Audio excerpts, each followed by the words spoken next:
First and foremost, I just want to say thank you for allowing me into this circle. I've heard about you all. I don't know if you've heard about me, but I've heard about you all, um, and how things have just been going on this Wednesday, as it's become a part two of, or not necessarily part two, but a second edition to what Purpose Community is doing. Uh, I feel like I almost feel like I'm in a space I'm not supposed to be in. Like I'm looking around, I'm just like, so outside of Dylan, I'm the only male in here. So I'm inside of this women's Bible study. And it's a little awkward, but it's all good. It's all good. Um, but yeah. So with that being said, like I said, just thank you for having me. I thank y'all for being here and listening. I will like I like to give people warnings. Like I tend to be the person that I'm the person that's like I'm the get you together person. Uh, that's how I flow. I'm not like I do it in love. Like I do it all in love, but when you see me, it's normally like, and Dylan will tell you, like he specifically, there's times where he was like, yeah, that's why I called you last because I knew that you what you had to say. Because I just believe that we all need those people who keep it real with us, um, allow us to go through what we're going through, but at the same time be willing to pick you up and push you towards where you're trying to go. And that's the reality of it. So tonight, I know I don't have a whole lot of time, so I'm going to I'm gonna use three different verses, but I'm gonna be in Genesis, and I'm using the Christian Standard Version, mainly just because there's a study Bible that I've been using from Dr. Tony Evans that I really enjoy. Um, so that's kind of been what I've been studying out of and what I'm going to use tonight. So we're going to be in Genesis though throughout the whole thing. And so we're going to start at Genesis 1, verses 26 and 27. Genesis 1, verses 26 and 27. And so it reads, Then God said, Let us make man in our image, according to our likeness. They will rule the fish of the sea, the birds of the sky, the livestock, the whole earth, and the creatures that crawl on the earth. So God created man in his own image. He created him in the image of God. He created them, male and female. And so, just starting off, I want to give that foundation because it's important for us to understand that we all have been created in His image. More than anything, that we don't see anywhere else in the Bible where He changes His mind about how He created us from the very beginning. Mankind, we've been created in His image, and there's a lot of things that try to take us away from that, which I'm going to get to, is there's a lot of things that come in from the time we're born to try to get us as far away from us being created in that image as possible. And we're going to kind of discuss some of those things tonight. And I have a couple questions that I want to ask. The majority of the time, I'll just let them be reflective, just because the questions I'm going to ask is really thought provoking and is going to force you to really have to like think about some stuff that's been really going on. So yeah, so I really wanted to establish that foundation. Let us understand that we have been created in the image of God as male and female, as humankind. Everything that God embodies, He put in us as He created us. So now we're going to go over to Genesis 2 and 20, the 25th verse. Um, and so it says, Both the man and his wife were naked and yet felt no shame. So both the man and his wife were naked and yet felt no shame. So what I'm going to point out here is that in our, when we're truly connected to God, there is no shame. We don't have any reason to be in shame. As long as they were connected to God, there was no shame. They were able to be whole. They were able to be completely naked before God and not feel any type of way about it. But as we all know, based off of the fall, which we're going to get to, it has disconnected us. And and now that thank God for him sending his son to reconnect us so that we can have that experience again and really be able to be connected to him like we need to be. So now we're going to hop into the third chapter, and we're going to read 9 through 11. So we're still in Genesis, and we're going to read 9 through 11. And it says, so the Lord God called out to the man and said to him, where are you? And he said, I heard you in the garden, and I was afraid because I was naked, so I hid. And then it says, then he asked, who told you that you were naked? And I'm just going to stop right there. And he asked, who told you you were naked? And the reason why I want to stop right there is because tonight, the question that I'm posing to everybody as we're talking about, as I'm really just talking about identity and who we are, is who told you you were naked? Where did you get the current way that you view yourself from? Where did who or what has defined you, and who and what is it that you're holding on to that that you've allowed to define you that contradicts the way God really created you to be? You're supposed to be a child of God, created in his image, connected to him.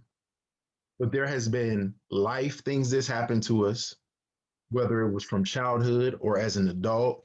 We've been in different relationships, whether it's dating, whether it's, mother, father, sister, brother, just friends, relationships, words have been said, things have been done. And we have found our identity in what people have said about us and not what he has said about us and how he's created us. So that's the first reflective question that I really have is, who or what has defined you? When did that happen, and when did they say that from that moment on it shifted how you viewed yourself? It shifted how you began to move and operate, and it's going to take you to really dig and go back and reflect on what happened. Some of us will be like, I've always been this way. But have you really always been that way? Or did that relationship make you that way and you made a vow to yourself that I was never going to do that again? Or did this loss help you build up this wall that put you in a position that was like, you know what, from this point on, this is going to be this? And it's not even a negative thing all the time, right? Sometimes it could be a positive thing. It could be the fact that I've been successful doing things this way, and so this has been successful regardless of how other people may feel about it or who may get hurt in the process. My success is more important than your feelings. My success is more important than the relationships that I have with you to the left, you to the right, with whoever the case may be. That's that is so key. And one of the things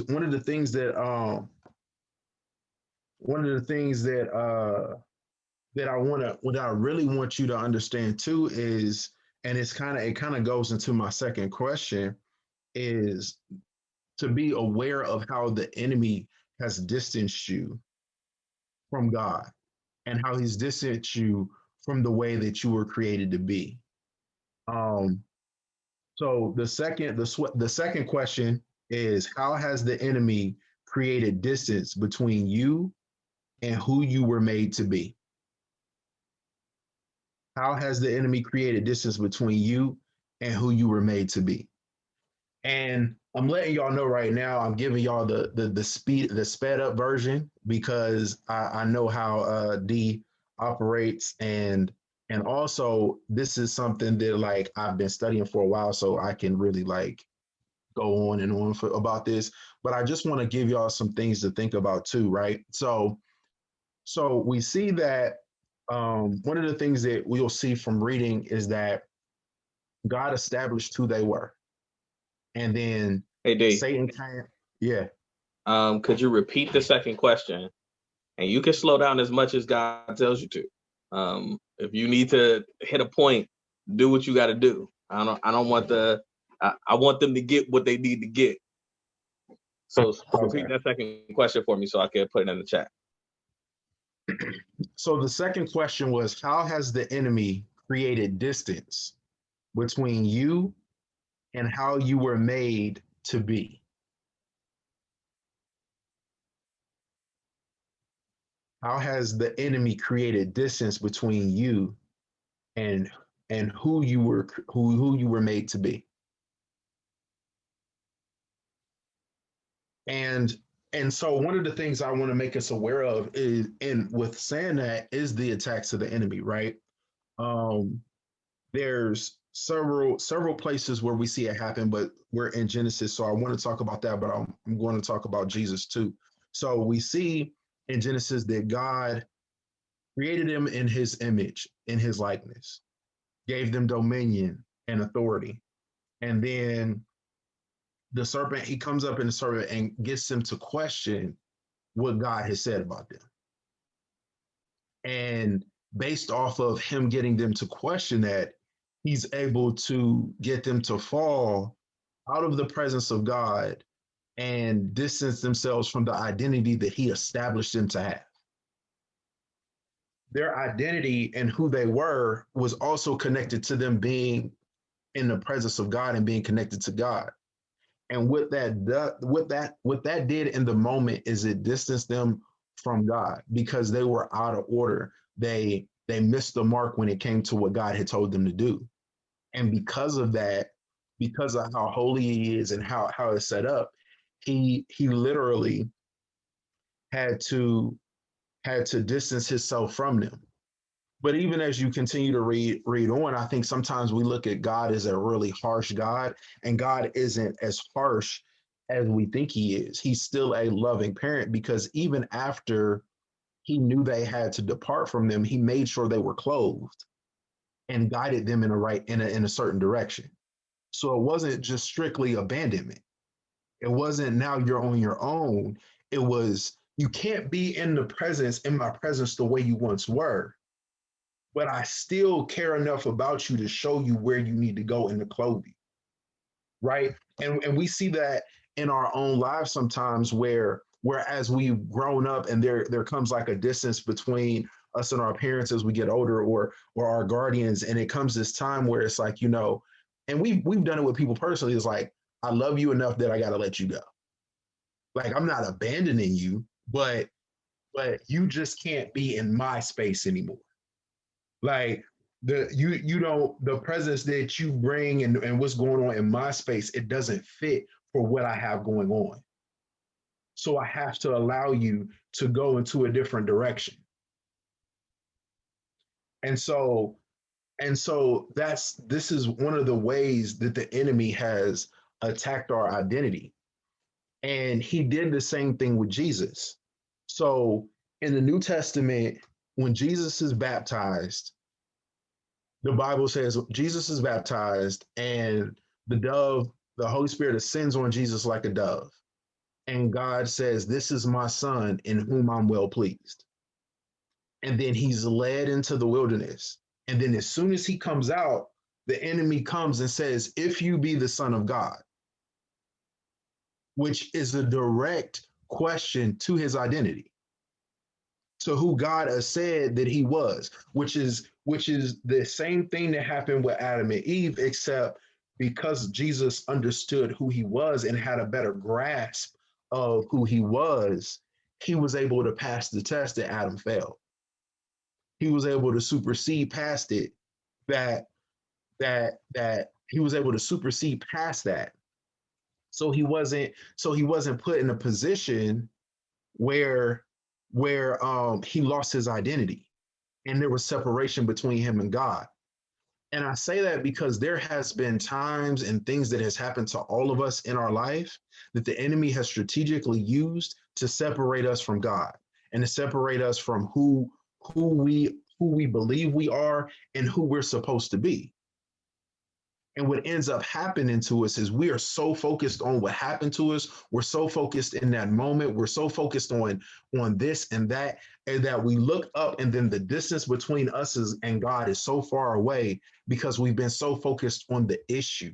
We've been so focused on what happened to us. We've been so focused on what hurt us. And so we have to get to a point where we don't allow ourselves to stay so distant from God. God continuously wants us to come back to him. It wasn't a thing of him. It's never been a thing of him pushing us away so there's no reconnection. If that was the case, then he would never send his son. So his son came to die to get us back to Eden, to get us back in that place where we were aligned with him, where we understood who we were, and we could fully operate in the dominion and the power and the authority that was given to us. But we have to understand that. We have to be aware of that. One of the things that I was even tripping on when as I was studying this is I looked at the fact that, like, in Genesis 1:8, he gives them authority over everything except for man. So everything that had this outside of mankind, they have authority over. So with that being said, and we don't know why, so I'm not, this isn't we're gonna beat up on Eve type situation, but the reality is she had authority over that situation. And she didn't use her authority the same way Jesus used his authority when Satan came and talked to him. Because outside of human, it said everything that creeps on the earth, the birds of the air, a serpent falls into that category. So she had the authority over any and everything that he was saying. They both did. So with that being said, and Dylan, this question is just coming to me, so I didn't have this written down. But with that being said, what have you given your authority to that you have authority over?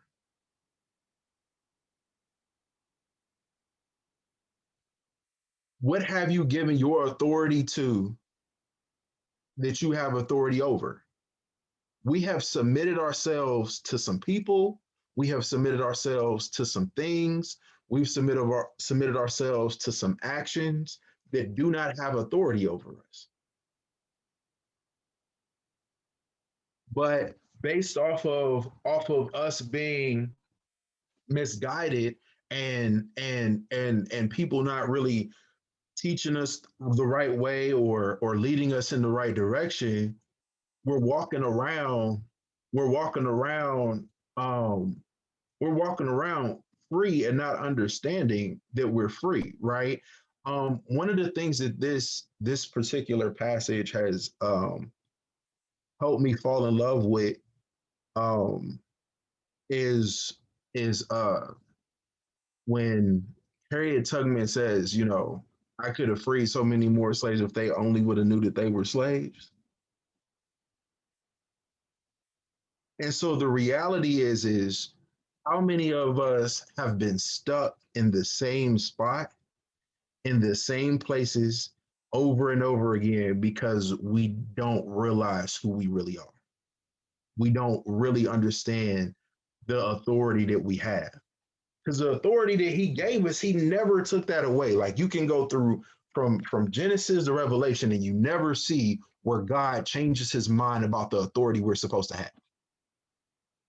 If anything, you get to a point where with Jesus, you can say that that when he's talking to the disciples and he says, these things you will do in greater because I go to be with the Father, that's exactly where we're supposed to be tapped into. Like, he came to be the example. He came to reconnect us. He came to put us back in a position that we're supposed to be in. But because of bad teaching, bad theology, and bad, just an overall bad everything that's been happening around us, we don't understand it. And that's one of the reasons why Paul is so adamant about us renewing our mind.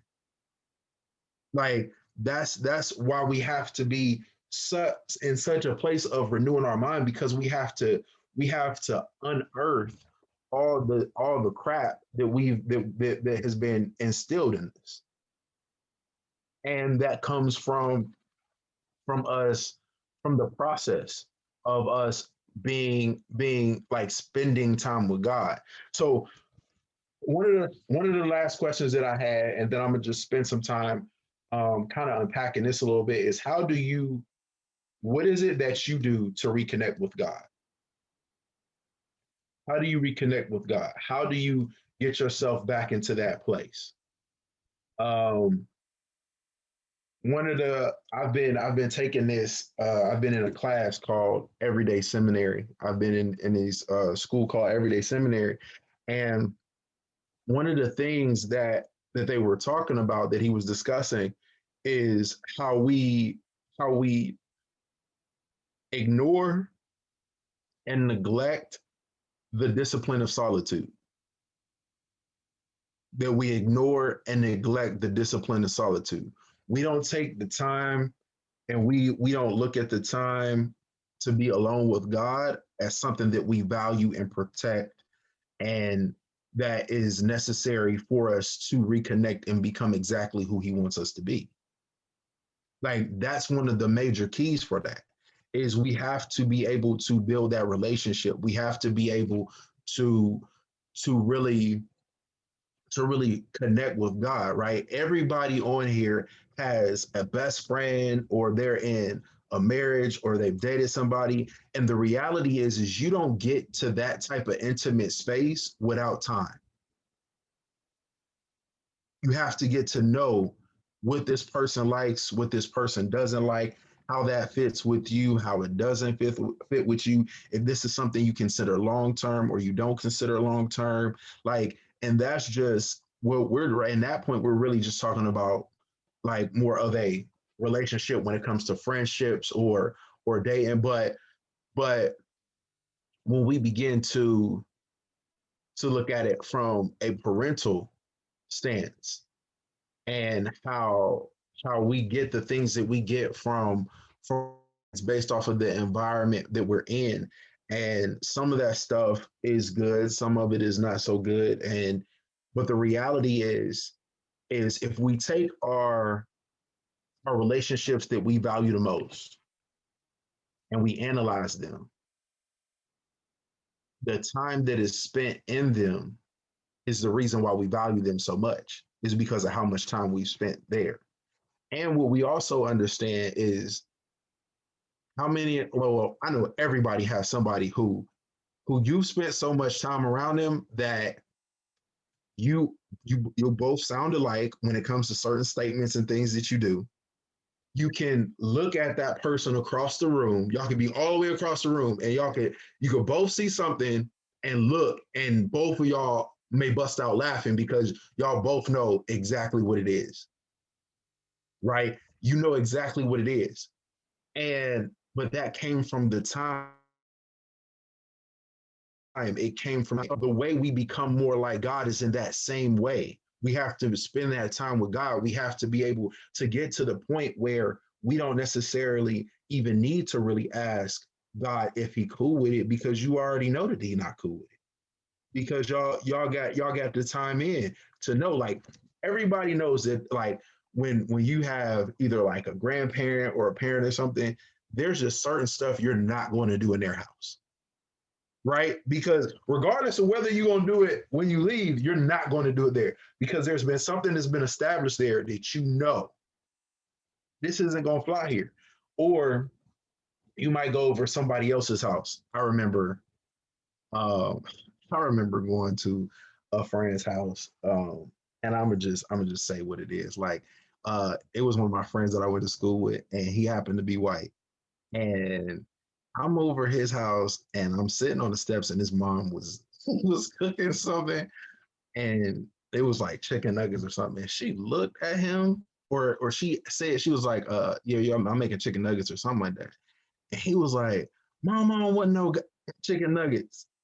And like everything in me was just like, I was like, oh, he's about to die. Like that's immediately what I thought. I just was like, oh, it's over. Like I'm holding on to the I didn't even do nothing. I'm holding on to the stair thing, like, oh, this is going to be terrible. And and nothing happened. Like it ended up being like a discussion. And I was just like, what? Like how? But you want to know what? That didn't leave. I didn't try it at home. I tell you that much. I ain't leave and go home and be like, hey, my man said he don't want no chicken nuggets in that, man, and I don't want them either. Like, nah, I would not be here before y'all on this night. I tell you that much. That's for sure. Would not be here. But I say all that to say, like, the same way that we have those moments, the same way that we have those relationships, should be the same type of relationship that we have with God. But it comes from the time that we put in. We have to be willing to put that time in. We have to be willing to have that type of solitude to reconnect with God. And the thing is God wants us to reconnect with Him. It's not that it's a one-way thing. It's not that that it's not that he's so far off in the distance. That's never where he wanted to be. That's why he sent his son. That's why he put so many different things in place to get us back to him, because he never wanted to be there. Like he never wanted it to be that distance, but we have the freedom of choice. And that's the thing that we have to understand. We have that freedom of choice, and he gave us that freedom of choice. And so because he's given us the freedom to choose, because he's allowed us to do that, just like Adam and Eve had the choice to either do what he instructed or not do, we have those same type of choices. But we can't be all up in arms about what's going on in our life based off of our choices. Like, and that's just the reality. Like, his grace covers a multitude of sin, but it doesn't mean that there won't be consequences for your actions. Like, and we see it throughout the Bible, with David. We see it with David specifically. We see like everything that happened with him. And it wasn't because, like, especially with him and Bathsheba, it wasn't because of that he never said that David was no longer a man after his own heart because of his actions. Like the position that he had with God was there, but there was still there was an action for his there was discipline for his consequences. There was discipline. But one of the things that goes to show God's grace even more in the midst of that entire situation, um, as I was studying, is I never realized that King Solomon was the son of David and Bathsheba. Like, that's their son. So even in the midst of everything that took place and they lost that first one, God still gave grace and allowed a son that they had together to be known as the wisest man on earth. And so that just goes to show that, like, yes, there's consequences for the things that we do, but at the same time, God loves us so much that even in the midst of our craziness and the things that we shouldn't be doing, he still will have his hands on us. He still will love us. He will still be there for us, but we have to be available and open to it. And one of the last things that I'm gonna say, and then D, you can go ahead and do the Q&A, or however you flow. You was telling me earlier, but one of the last things that I want us to be to reflect on, and this hit me hard from a different study that I was doing, a different lesson. But like God is such a faithful father, and he's always standing there with his arms open. And the thing that we overlook the most is we don't have a father who is absentee. God is not an absentee father, but he does have absentee children. He has children who don't show up. He has children who he's standing on the porch. I'm thinking about the prodigal son, right? He's standing on the porch looking and waiting and not there. But you're complaining though. You complaining, but you won't show up. And this one ain't on him though. Like this one's on us. And so I want to encourage us to come out of that space. And we may not be totally absentee, but we have our times, we have our moments where we in our feelings and we like, God, I'm cool on you today, like because this ain't happened the way that it was supposed to happen, or I don't understand what you're doing here, so I'm cool. But let's make sure we get realigned and understand that like we have we have a loving father waiting for us to return to him. But it's just on us to be able to be present and not be absentee.